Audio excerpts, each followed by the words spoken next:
Hello বন্ধুরা, শুভ সকাল। আর দেখো এখন চা বিস্কুট খাচ্ছি, দেখতে পাচ্ছ। আর লিকার চা চিনি ছাড়া কে কে ভালো লাগে অবশ্যই কমেন্টে জানাবে। আর এই বিস্কুটটা তোমাদের দাদা ভাই নতুন এনেছে প্যাকেট, সেটা হচ্ছে আমার ছেলে ফার্স্ট টাইম ভেঙেছে। কারণ হচ্ছে দেখো, বিক্রি হওয়ার আগে আমরা খেয়ে নিচ্ছি, দেখতে পাচ্ছ। যাই হোক বন্ধুরা, বিস্কুটটা ভীষণ ভীষণ টেস্টি। আর তোমরা যদি খেতে চাও আমাদের দোকানে, তার জন্য চলে আসতে হবে। এই দেখো কৌটায় ভেঙেছে, আর চিনি চারা চা দিয়ে খেয়ে দেখি বিস্কুটটা কেমন লাগছে। এই দেখো দুটো প্যাকেট পাওয়া যায় এটা। বিস্কুটটা এত সুন্দর খেতে, কি বলবো। দুটো প্যাকেট পাওয়া যায় এটা।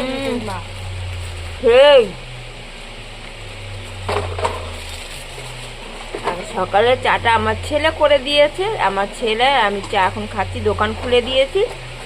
আর হচ্ছে তোমাদের দাদা ভাই ডেলিভারি দিতে গেছে। যাক বন্ধুরা, সকাল সকাল ভিডিওটা তোমাদের কেমন লাগলো অবশ্যই কমেন্টে জানাবে।